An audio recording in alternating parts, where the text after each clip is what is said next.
Hey downtown van. Hey downtown van. Hey downtown van. Hey downtown van. Hey downtown van. Hey downtown van. You're listening to Hey Downtown Van, hosted by the Downtown Vancouver BIA.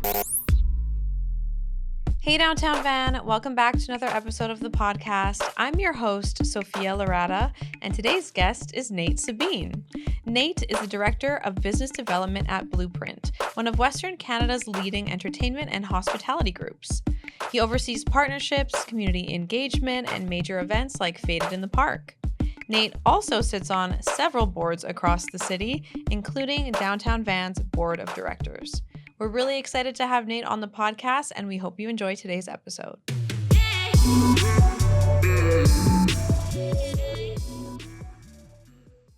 Nate, welcome to the podcast. Hi, thanks for having me. Thank you for joining us today. It's so great to have you. Yeah, it's good to be here. So, for listeners who may not know, how would you describe Blueprint in general, but also its role in shaping Vancouver's music and entertainment scene? In general, Blueprint is Western Canada's largest independent entertainment and hospitality provider. So we do some of the largest festivals on the West Coast, ranging from 3,000 people to 30,000 people. We own several nightlife venues in Vancouver and Calgary, and lots of pubs throughout the city. We own liquor stores. So we kind of do everything vertically. As far as nightlife and hospitality and entertainment goes, we produce over 400 concerts a year. We are the most frequent renter of the Commodore. We're the most frequent renter of Malcolm Bowl outside of Live Nation.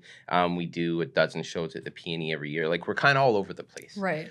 In terms of what, Blueprint's kind of legacy or whatever you want to say is really pioneering dance music in Vancouver and again on the West Coast. So it was Alvaro who founded Blueprint back in 1997, was doing really underground illegal warehouse parties and then just kind of becoming more legitimate as things went on, and then X, Y, and Z happens. But dance music has always been the foundation. And then secondarily, I guess, hospitality, really knowing food and beverage and those sorts of things, and club nights and sports and all of that sort of stuff. So, but dance music primarily. And then we do have Blueprint Live, where we book like hip hop and some indie stuff and things like that. So that's different than the regular. Yeah, Blueprint. we kind of got into that. I want to say, I've been with the company like 13 years, right around when I came on. Okay. We started Blueprint Live, and then, at that time we were booking like lots of rap stuff. And, it was a lot of fun. So you've been with the company for 13 years. What got you into the nightlife and entertainment industry? I was kind of naturally drawn to it because I'm a music guy. Mm-hmm. I was a skateboarder. And skating is just like you're into art and music and fashion and all that stuff. Yeah. It's just that's kind of how it goes. So I couldn't wait to get into a nightclub when I was a kid. Like I grew up in northern BC, and I remember older friends coming back and talking about Love Affair and these types of places, or listening to stories from my mom and dad about where they used to go or whatever. Mm-hmm. I would be reading books and watching movies and all that type of stuff. And I remember the first time I went to a nightclub, I was just like, wow, this is it. This is real. I could do this a lot. But I was working in the industry, so I was washing dishes, doing all that sort of stuff. When that was my first job when I was 18 at a high school in Vancouver.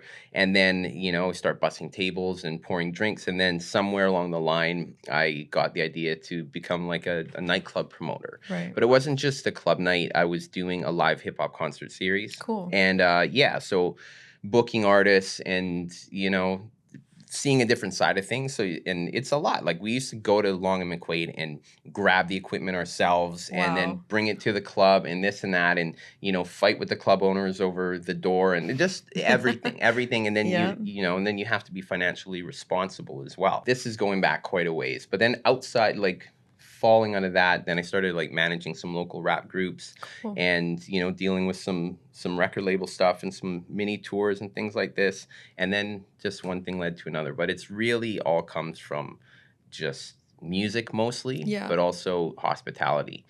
You know, I often think on a bad day, I'm like, God, I had so much fun when I was just bartending. Yeah. You know, when I was a kid, I'm just like, on a bad day, I'm like, that I should never stop doing that. No, I But, get that. you That's how I know. feel about working in a hotel. I'm like, that was so fun. Yeah, it was fun. Yeah. You You get to know? meet so many people. Yeah. So are you an EDM guy? Are you a hip hop guy? No. Are you an everything guy? No, it's funny. I am kind of an everything guy. Like I listen to, I don't know, everything kind of, aside from like Gregorian chant type stuff. Like I listen to country music.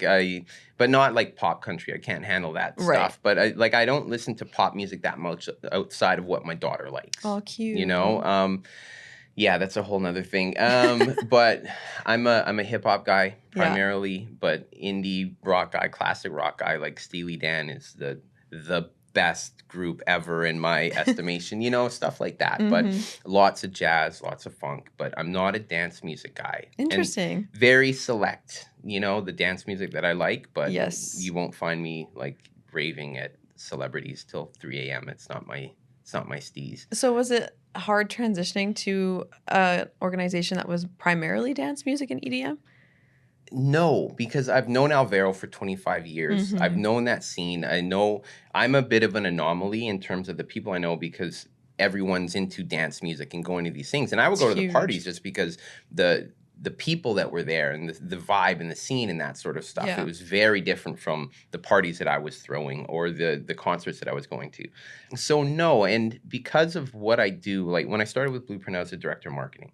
And now I'm the director of business development. And it's the same sort of mechanisms. Like you Mhm. need to understand the business. You need to understand what looks and sounds good and what's going on in the market. But you don't need to live and breathe it. From where I'm standing, if you're a buyer or a promoter, you need to know the music. Yeah. But I haven't bought talent for 15 years. Mm. You know, like I haven't had to worry about that. So Right. And are you a musician yourself? no. You just No, love I never. I music. just love music. I could rap, okay. Okay. You know, and please don't ask me to. But I mean, but no, I never learned to play an instrument. I didn't really care to. Yeah, I just love music. I love that. When you think about Vancouver's cultural identity, where does the nightlife fit in? Well, I think that Vancouver is really diverse, as we know, and it's gotten much more diverse in the 30 years that I've been here. And when you look at that and you think about nightlife and what we do here, you have to think of nightlife, and this is where people get stuck. And they think when I'm out there advocating for the nighttime economy, and there's a whole bunch of us that are making this push. You think about nightclubs and you think about concerts or something like this and festivals, and that's not really it. You need to think more broadly about it and think about art shows, fashion shows, yes, concerts, sporting events. All of these things take place in the evening. If you start looking at the nighttime economy, say, as what happens from 5 p.m. onward, there's a whole boatload of stuff that happens. Yeah. And I do feel that that everyone is very well represented in terms of their interests or their background or whatever it is. There's something for everybody within Vancouver's nightlife. Whether you're talking about nightclubs and club parties or concerts or whatever it is, artists that are coming through, or if you're talking about something very specific like, I don't know, like Dragon Boat Festival. Right. Like that's a pretty specific interest. They built a wonderful event around that, but it's about boats. So Cool. why is it then, if we have so many things going on in our nighttime economy, why are people still saying that we're no fun, we don't have a night scene, there's nothing to do? Yeah, good question. So I really do think that when somebody says that they're not even trying. Yeah. Because that was true for a while, but things have gotten a lot better in the last, I would say, 20 years in some respects. And we can talk later about what's not working and what needs to change, but we haven't been no fun city for quite a while. You know, we get the majority of the major tours that come through. We have a hockey team. We have a soccer team that's doing a lot better than I think anyone ever thought they would. But that are driving all of these people and all of this celebration and all of this experience. And we get every mid-size show and small show, and there are still people on the ground that are doing all of these things. We until recently, maybe this is bad, but we had Mural Fest. We have like all of these, like Culture Crawl, all of these things that all are part of this larger whole. So I don't know. I think part of it is it's fun to say that. It's fun to say Vancouver's no fun city.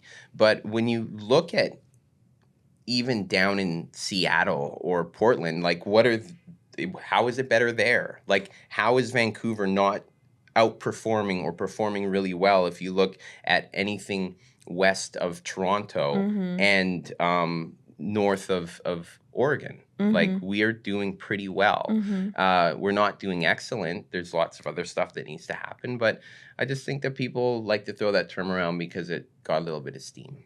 Yeah, and people also just, I think, wait for the fun to happen. Like, no one wants to create their own fun.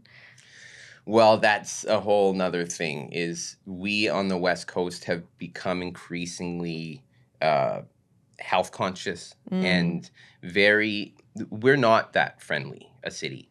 When I go to Calgary and we're doing our Badlands Festival during Stampede, I'm talking about locals. I'm not talking about other people that are there. Everyone says hi and they're this and they're that. And that happens whenever I go to Calgary. When I'm in Toronto doing business, everyone's more friendly in Toronto. We're not super friendly here. I don't know what it is, but we're very health conscious. No one wants to stay out too late because they want to wake up and climb a mountain or do whatever it is, right? Like go play pickleball or whatever it is. It's fine, but it does impact the way that we consume our nightlife, and especially when you start talking about like the actual later stuff. But and it does put a little bit of a damper on people that would otherwise maybe be trying to do stuff, because you're absolutely right. People do sit around and wait. We are the most last minute city in North America in terms of buying tickets and things like this. Our market is notoriously last minute. That's so interesting. So I'm sure you track all of that stuff, and it proves that people in Vancouver will buy tickets to a concert on the day of more so than in advance. That is so interesting. And it's annoying because even though in our business and this is anecdotal for even major tours like the Rolling Stones and things like that, who always look at Vancouver as like, wow, we're rolling the dice here because you don't know what you're going to get. And you know you're going to get there, but it's just always a nail biter. And it's annoying, but it is what it is, and that's how we are. And you deal with it like you deal with anything else, any other unknown.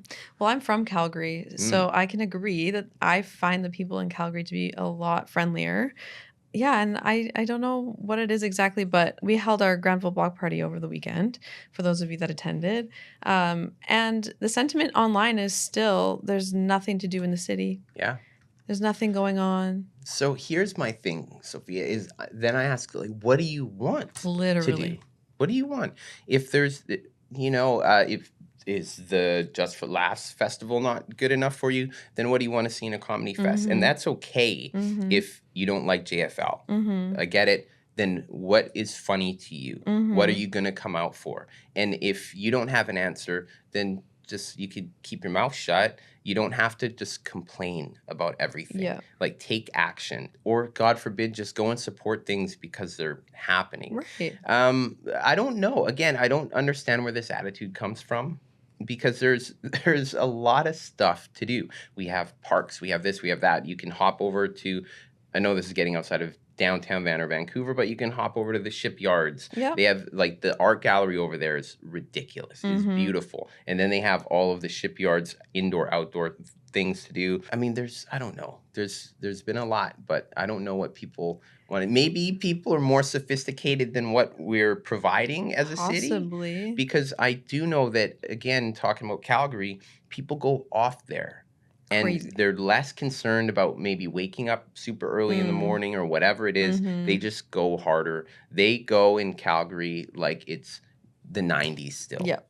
And it's it's honestly, it's wonderful to see. It is. And I think maybe the comparison comes from people in Vancouver being like, oh, New York shuts down a street and then Kaytranada's DJing, like, yes, things don't really happen like that here, but. And that is, again, we can get into it, but those are things that we don't do well here or at all, where the process to doing something like that is next to impossible. Yeah. So the Nighttime Economy Report gathered input from a wide range of stakeholders in 2024. From your perspective, what were the most surprising or important findings? That report was actually 2023 that we did all of the work on it. Just to show you how slowly it's moved since the report was completed, submitted, and, all of the rest of it. So the thing that was surprising to me, surprising/interesting, was that the general public had the same views on things as I did. Like, I think, and not just me, but all of the stakeholders that we talked to, everyone was aligned on almost everything and sees the same deficiencies and the same strengths, sees some changes that need to happen. That was the most surprising thing. None of the answers were shocking to me. The buy-in was really, and that's the thing. It was a what we heard report, right? So we went out with the survey. We had, I can't remember how many, but we had a huge number of people fill out the survey. And then we did individual stakeholders as well. And the biggest things that came out of it were the importance of late night worker safety and transportation options.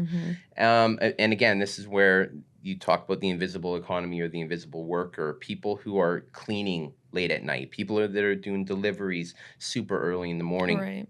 And even people that are getting out of the nightclubs if you're doing your job, you're open till 3 a.m., you're not out of the nightclub till 4:30 in the morning, right? So what do you do for transportation at that time? How do you feel safe in this, less safe environment than we're traditionally used to, that sort of thing. So those were huge ones. The other was something that you just touched on, was the necessity of novel spaces and different options. So, there are so many, say, little warehouse spaces and little places that are for lease, that are underused, buildings that are just sitting there that you can't get a permit to do a pop-up party, or you can't license even semi-permanently, things like this. And God forbid that you're trying to do a one-off party with Kaytranada under the Granville Street Bridge. Like, how do you go about doing something like that? Yeah. It is, the approval process is so challenging. And the parks,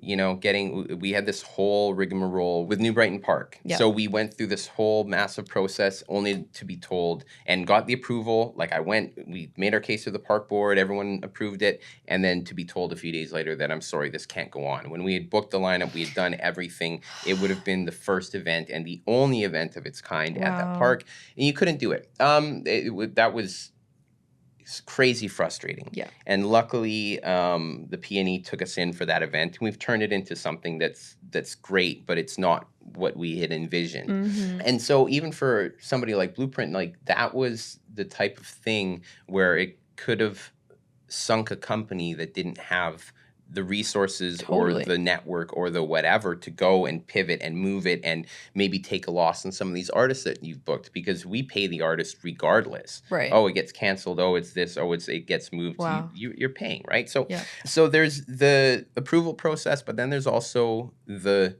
crazy amount of NIMBYism that goes on in Vancouver. And it's unlike anything that I've ever dealt with or seen. And it's not just about entertainment, nightlife, whatever it is. It's about everything. And you see it with housing. You see it with, with getting a dog park put up. You know what I'm saying? Yeah. It's like nobody wants it in their backyard. Yeah. So those sorts of things. The one thing that was actually, back to your initial question, really surprising to me, and it's funny, is that the noise bylaw hadn't been updated since 1989. It's insane. That's insane. And they're doing it now. Like, the city's doing a whole bunch of stuff that should have been done a long time ago. We've got a pretty progressive administration in there now, and the city staff is, everyone wants to work towards these things, but then there's bureaucracy and there's steps and there's levels of planning and all this sort of stuff that needs to happen. But the noise bylaw hadn't been updated since 1989. So that just makes Shocking. you wonder what else is not been looked at in that long. Well, if you could see these findings translate into any policy change or initiative in the city, what's one that you want to see happen first? I think preeminent on everyone's mind is Granville Street and safety. And which is housing when we get down to it. And that's out of our, I don't know, it's nothing that we can affect. All we can say is that what's happening right now is not working. And I don't think it's working for the people on Granville Street. No. And it's certainly not working for the business owners or for the people that come down to Granville Street or would like to, but don't feel great about it. Mm-hmm. So that would be the number one thing. And then second would be transportation options. Mm-hmm. The noise bylaw thing is already being looked at. Licensing has already been changed. So they've changed a bunch of really nerdy policy things like distancing and, capacity and all this sort of stuff. But so things are pointing in the right direction as far as that stuff goes. But Granville Street can't change quick enough. 100%. And in your opinion, or even in Blueprint's perspective, what is the state of Granville Street right now? It's a double-edged sword because you still have great nights there, and some places are doing better than others. If you're in the 800, 900 block, you're okay. Mm-hmm. When you get further down and closer to the major housing, it gets a little sketchy. And I think that, we have to keep in mind that Granville Street had a bit of an image problem before COVID. And it's since the SROs came in and COVID happened that everything really fell off a cliff. Yeah. And it is not an awesome environment anymore. It used to be, you get some knuckleheads fighting once in a while. You get people literally arguing over cabs because we didn't have Uber for so long, which was also insane. Like I used to say when we were kind of lobbying for it and all this, like Edmonton has Uber. Yeah. And we don't have it. Like, how is this a thing? It makes no sense. Shading Edmonton. Well, like maybe a little bit, but it's crazy, right? So anyway, so you had all of that regular entertainment district stuff that happened. Yeah. Now you have an added element of insecurity there. But these problems didn't all start with that. So I do think that people's image of what they have in their head of what it is probably worse than the reality. Mm-hmm. And which is something else that is a whole nother ball of wax for when these changes do happen. And I do believe that they are going to happen. Signals from the city and from the province and all the work that Downtown Van and a raft of other people have been doing to make these changes. But it can't happen fast enough. And even when it does happen, we're still going to have an image problem and drawing people back. Yeah. Because it's not like these other municipalities have been sitting around waiting for Granville Street to come back or for Vancouver to get its act together. Everyone out there they're killing it. I've been telling people at City Hall and whoever, staff, counselors, that Surrey's coming to eat y'all's lunch, our lunch. And they're coming hard, and they're going to do it because they have the people, they have the will, they have the funding, they have the space, they have all of these things. They have youth, they have excitement, they have affordability. Mm-hmm. We don't have those things in downtown Vancouver at the moment. And God knows where to start with all of those sorts of things. But I have met with the mayors of like Coquitlam, Burnaby, Surrey, all of them, because we're not sitting on our hands either, hoping that things turn around for Vancouver. We are running a business, and at a certain point, you go where the people are. And, we started this off sort of talking about tracking data and knowing where people are coming from and their habits. The majority of people that are coming to our events come from outside of downtown. Right. Even if it's just outside of Vancouver proper. Mm-hmm. So doesn't it make sense to have a venue out there? Doesn't it make sense when a city is open arms and maybe doesn't have all of the roadblocks that Vancouver has? Yeah. to go out there. So Mm-hmm. yeah, that should worry everybody. 100%. Well, even our data shows that people from Coquitlam and Burnaby are not coming downtown anymore. The most visitors we got were from Calgary. Yeah, which is bugged out. Yeah. We used to kind of bemoan the bridge and tunnel crowd. You know what I mean? Yep. But God knows we would all just love to have everybody from the suburbs back, but they have things to do out there now. Yeah. And we are going to have to work. And when I say we, I mean everybody from the new hotels that are being approved on Granville to the operators to the city to make it interesting and compelling enough for people, not just from the metro, but from, I don't know, from the interior, from Calgary, from Seattle, to come and see what's going on Granville Street. Otherwise, it's going to be, it's just not going to reach its potential. It'll certainly be better than it is now, but I have, and this is very, it sounds crazy coming out of my mouth. I have been working in or on businesses on Granville Street since 1997. So I've seen it through like the late 90s when it was building up to the heyday, all the way through the Olympics to what it is now. So I know the potential and what it could be. And I do think that it can get back to something like it used to be, and hopefully better. But there's so many variables. Burnaby is next door. Surrey is so close. What is it with Vancouver that is just so different than all of the neighboring municipalities? I don't know. I think that it's partly young people. Like I do think it's families and people staying in community and things like that. I know the stats for downtown. I know that we have like the most populated downtown and all of these sorts of things, but we also, I don't know. That's a really good question. But civic pride, when I moved here, right? It was most of my friends moved from a burb. Like, oh, I grew up in Burnaby, I grew up in Surrey, or whatever it was. So that was a thing back then, is you would move to Vancouver proper because you didn't want to be out in Maple Ridge because that's not where things were happening. But if you're from Surrey now, why would you move to Vancouver? And I'm not saying like don't do it. I'm just saying is like why would you? Right. What is the purpose? Are you going to make more money? Are you going to have a bigger place to live? Are you going to have a more exciting time? Is it for school? Like what is it? I don't know if we're giving people enough reason to do that, or if it's just so much more. You know, young people are living at home a lot longer, and there's all these things. Again, it's a laundry list of things, but none of that makes it. We're still just human. People need to gather. People need to get together. Businesses need to run. Culture needs to happen. So, you know, in as much as everyone's glued to their phones all the time, you hear over and over and again that Gen Z and late millennials, whatever, like everybody, we're humans. You just want interaction. You want experience. So wherever you're living, I think like at this point it's going to be a matter of who's doing a better job. Does Burnaby have a festival that's going to draw everybody or some sort of event? They could. 20, 30 years ago, you would have been like, yeah, it's not a thing. They absolutely could now. Well, I mean, there's Faded in the Park in Surrey. In Surrey, right? And Surrey does a bunch of huge stuff that we don't do. I remember there used to be like a Christmas parade here. There used to be a St. Paddy's Day parade. And I don't want to be like, oh, there used to be, because maybe those things weren't that awesome anyway. But there was activity and there was some heart and some soul that people were putting into these things. And we have the Granville plan that just got passed, but it's looking 20 years into the future.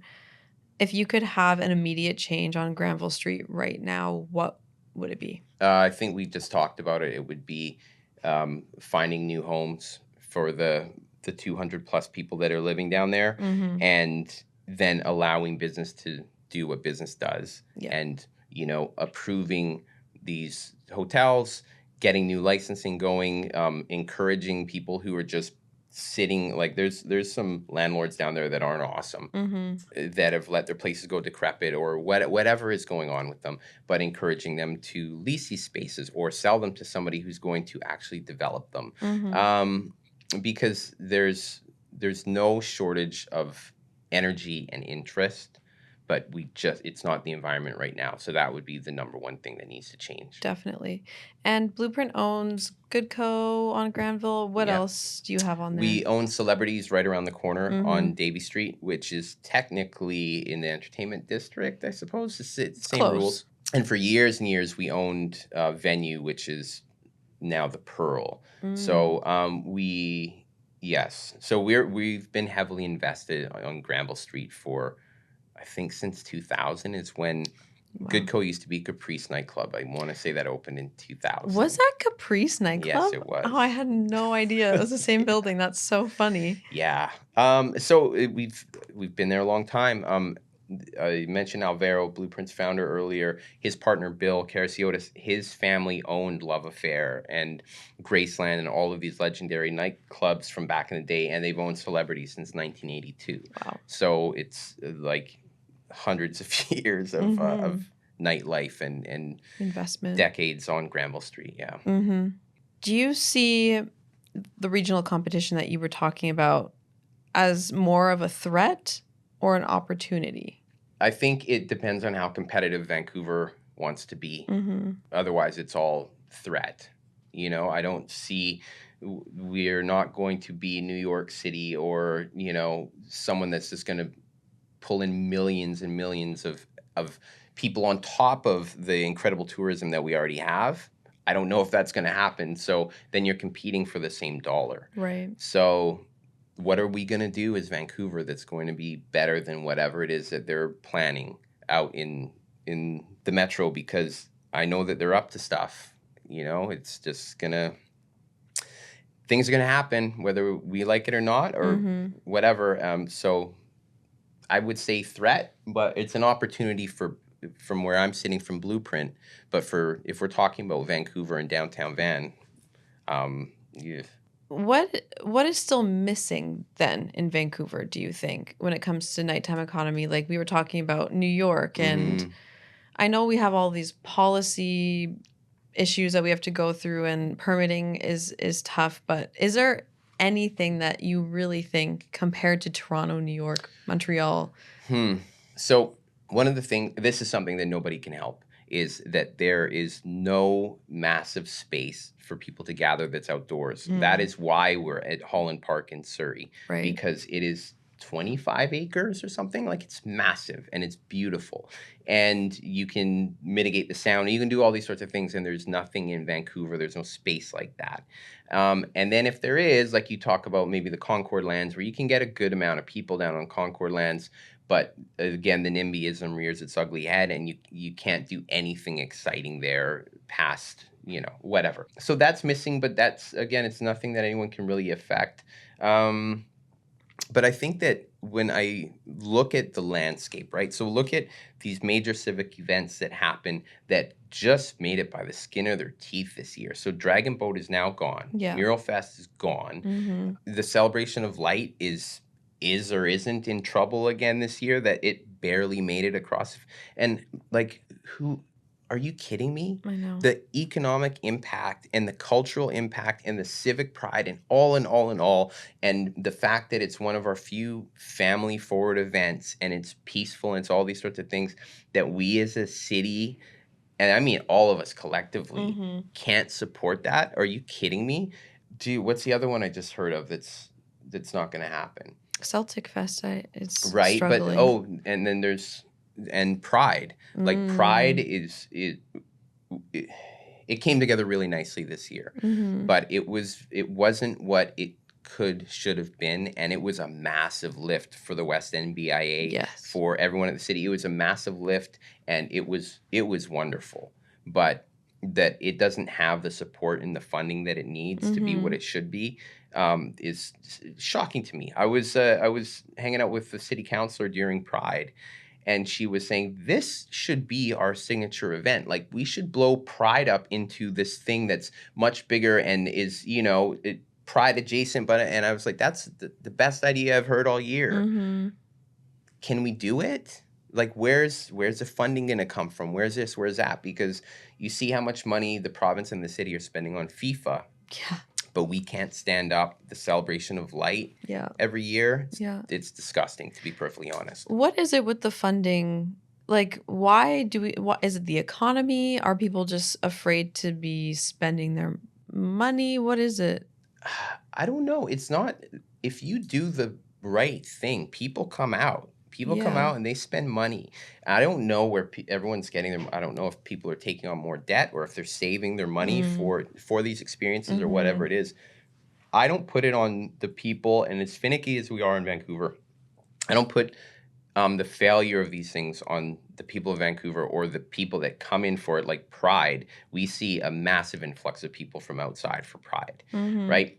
And this is something that we had to point out time and time again during COVID when we were begging to reopen and begging for money to, to get us back to operational and all these sorts of things, is that there's not enough of a premium or an importance put on culture from the government standpoint. And I know people at the Ministry of Tourism, Arts, Culture, and Sports, and they are amazing people and they care. But somewhere along the lines, and everyone that you sit down and talk to will say, yeah, we care. We care about music. We care about art. But then all of these things drop off. And then you look at some of the places where we spend our money, and the taxes that I don't know. The answer is, Sofia, I don't know.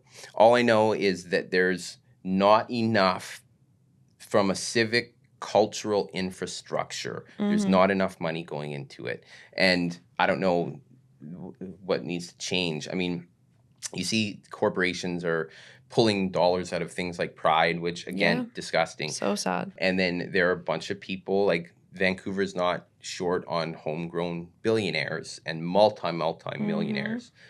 Where are these people? If you really care about your city, it's not about buying real estate and flipping it and doing all this stuff and kicking people out of places so that you can beautify them and gentrify. Right. You need to support it, because otherwise we're not going to have any culture. 100%. And what is your view on us hosting FIFA next year? Do you think we're ready? I don't know. I don't know enough to answer that question. I feel like they're dripping out the information. I feel like all of these cities, North American cities, are looking at each other like, oh, what are you doing down there? What are you doing on the East Coast? Because that's what we're doing. I've seen a couple of, public plans and information sites and things like this for other cities that outstrip what we've done so far. But I do know that with this many resources, human and capital, the thing will come together and it'll be great. I just think that it's going to be a little bit of a nail biter. But if we're spending that much money and we're hosting that many people, it's got to come together. I thought the 2010 Olympics went exceedingly smoothly. Yeah. I know it's not the same thing. Like I don't think we're building any infrastructure this time. No, we don't need to. Just crazy. Where's all the money going? But we're not building anything, so which is always going to be a massive headache and liability. But I think people will come. The games are going to happen. It'll be great. People are going to celebrate for 5 weeks.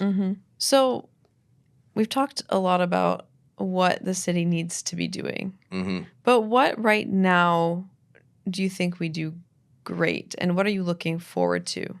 We do great with what we have. I think that we're a very tasteful city, that we're pretty hip, that we're not a place that grabs other ideas and recycles them. I think that people here are really proud of who they are and their backgrounds and their interests, and so they bring those things forward, whether they're having 30 people at a book club, or if they're doing some Taylor Swift themed thing, or if they're celebrating their culture on a large scale. I think that we do those things really well, and that's a scrappiness that you don't see. I feel like we don't see it as much as we used to, but that's it. And I feel like by and large, we are a culture here in Vancouver that encourages that. You don't have to be afraid of who you are or what you want to do, as long as, you stay within the social contract type of thing. And I think we do that very well. I think that we support. I take that back. We support where we want to support. I don't know. Yeah. I think that we follow rules really well. You know, We are a rule following we city. are a rule following people. It's I don't know. That's not a compliment. That's I don't know. I feel like it's always the same people breaking the rules and getting away with stuff, and it's kind of like, well, why aren't more people breaking the rules then? If we're not getting something within reason that we need to get done or passed or built. But anyway, that's something else. Is there anything exciting with Blueprint that you're looking forward to in the next few months? There is, but I'm not allowed to talk about it. But it's going to be, you'll hear, it's going to be very cool and like a one-time only type of thing coming up. Ooh. You'll definitely want to come. Very exciting. And then there's a lot of stuff actually. I'm really feeling like at Blueprint. Blueprint is not Hospitality Vancouver or anything else I'm associated with. That we are on the cusp of our next stage. You know, Blueprint being almost 30 years old, which is crazy to say. We're just getting better, and the opportunities that are coming our way, and well, I should say the opportunities that we're creating for ourselves are really exciting and progressive, and will, you know, help us in the next, I don't want to say final chapter, but for the next decade or so. That's really exciting. It is. Well, I'm really happy to be able to say that. Yeah. Because it makes me wake up every day, and I've got something to sink my teeth into and to push forward, and it's great for our internal culture over at Blueprint. You need excitement. You absolutely do. What's the most exciting or memorable concert or festival that you have been a part of in your career? Faded in the Park. I don't know what year it was, but the year that we booked Future was really big. That's cool. Because Future is Future. The whole lineup was good. The weather was amazing. It was just a moment where it was just, and we had sort of inched our way toward this thing, and then we were like, wow, there's 25,000 people here. Wow. And everything came together. That was memorable for me. But some of the other stuff is like small, you know, it's like watching Travis Scott when he was perform for like 170 kids when he was very first starting out. He was already crazy. Yeah. I've got a bunch of stories around that. I'm but sure. you know, things like that. Like that's where I personally get off more is seeing these people and knowing they're going to blow up, or seeing them before they blow up, and because you could tell when you've been around and things like that. You're like, oh, this is, you know, that's so cool. Yeah, it's really cool. Doing Pusha T in the club was like, which club? Amazing. We did it at Venue. Wow. Yeah, that's crazy. That was really dope. And again, like a million years ago, I brought clips here and stuff like that. But I've been, you know, Pusha's Pusha. He's a legend, even back then when we brought him. And I couldn't believe he's playing for us in a 800-seat venue. Wow. You know, so anyway. So cool. Yeah. I'm sure there's a lot that I'm not thinking of, but those ones stand out. 100%. If you could leave this podcast with one piece of advice for someone who wants to get into the entertainment industry, what would it be? Understand that it is a ton of work. It's day and night, and if you're really in it, it's not leaving your head. And it's maybe a little hypocritical of me because I don't do nights the way that I used to, but I spent 20 plus years doing, you know, 6 days a week, day and night. I didn't even own a television for years and years, or a DVD player, any of that stuff back in the day, because I was never home. Right. I was always out. And it's awesome if you love it. If you don't like it, and if you're in it for a minute and you realize that, and you're like, oh, this maybe isn't for me, then it's probably not for you, and you should step aside and do something else. Mm-hmm. Because it's just like anything. You don't want to ruin it for the people around you. You don't want to find yourself middle-aged being like, well, I should never have been in this business.